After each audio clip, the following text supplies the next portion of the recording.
In 1807, a Muslim scholar was captured in West Africa, forced across the Atlantic, and sold into slavery in America.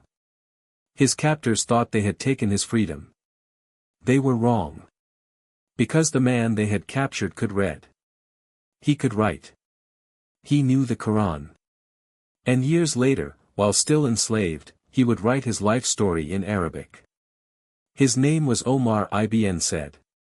And what he left behind would become one of the most extraordinary surviving records of a Muslim life in early American history.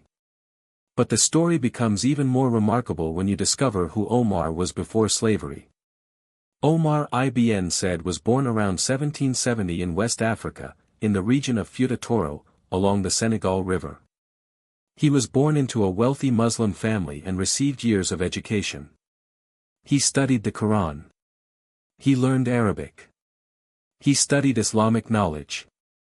And according to the historical record, he spent roughly 25 years as a scholar before his life was violently transformed. Then, around the age of 37, everything changed. Omar was captured during a conflict. He was taken from his homeland. He was separated from the world he knew. And eventually, he was transported across the Atlantic. Imagine the psychological shock. A man who had lived as a free and educated Muslim suddenly found himself treated as property. He arrived in South Carolina in 1807. But Omar did something unexpected. He escaped. He fled from the people holding him captive and eventually reached Fayetteville, North Carolina. There, however, he was captured again. And this time, he was placed in jail. For 16 days, Omar remained imprisoned in Fayetteville. But even inside that jail, he found a way to communicate. He began writing in Arabic on the walls. Think about that moment. He had no modern communication. No telephone. No computer. No freedom.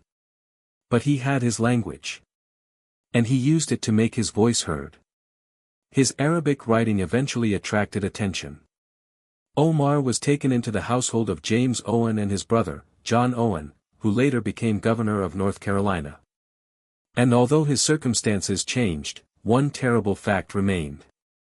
He was still enslaved. This is where Omar's story becomes especially important. Because unlike most enslaved people whose personal thoughts were never preserved, Omar could write. And he wrote in Arabic. In 1831, more than 2 decades after arriving in America, Omar wrote his autobiography. It was approximately 15 pages long. It described his life, his capture, his journey, and his experiences in America. And it was written by his own hand.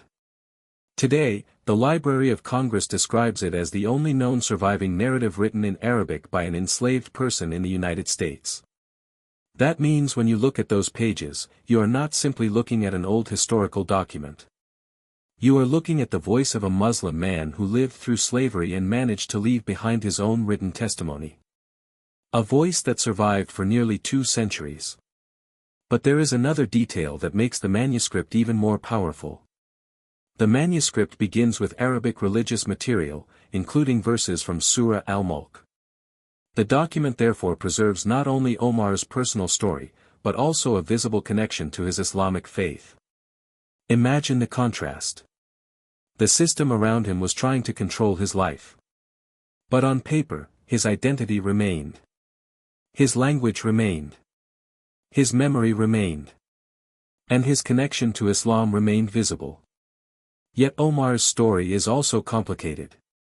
His autobiography was written while he was enslaved, and it has to be read carefully. He described his life in ways that reflected the circumstances in which he was living. Later Americans also interpreted his story through their own assumptions. Some people presented Omar as evidence for their own ideas about slavery, religion, and race. But modern historians can look beyond those interpretations and recognize something fundamental. Omar was a real human being with a life that existed before slavery. He was not born a slave. He was not simply a name in an American record. He had a homeland. A family. An education. A religious tradition. A language. And a life before America.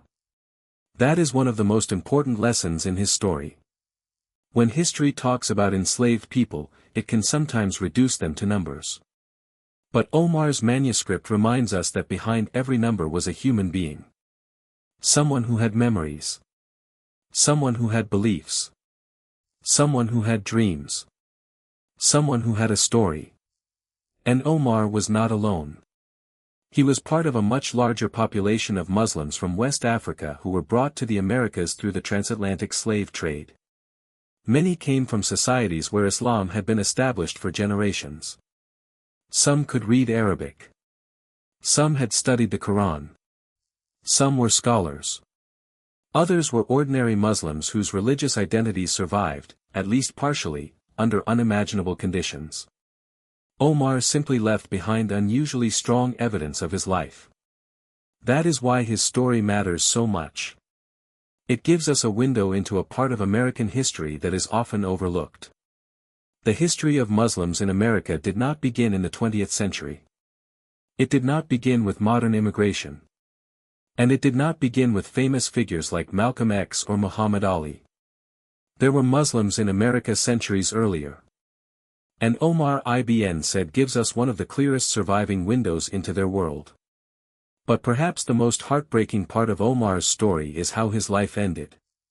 He remained enslaved in the household of the Owen family until his death in 1863. He lived into his late 80s. The American Civil War was taking place around him. The institution of slavery was finally being destroyed. But Omar did not live as a free man throughout his American life. He died still legally enslaved. And yet, more than a century and a half later, his voice is still here. His manuscript survived. His Arabic survived. His name survived. His story survived. Today, his autobiography is preserved by the Library of Congress.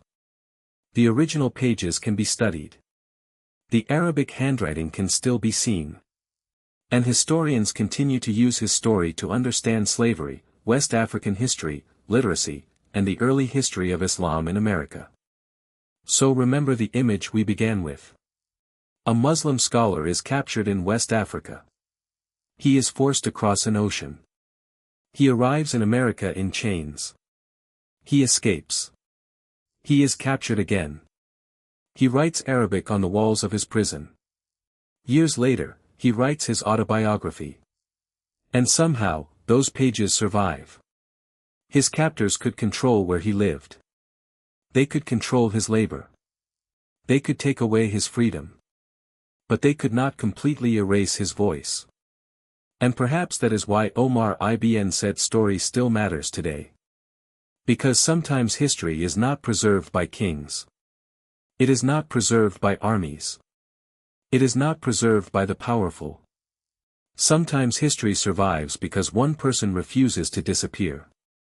Omar ibn Said was enslaved. But he was also a Muslim scholar. He was a writer. He was a man with a homeland.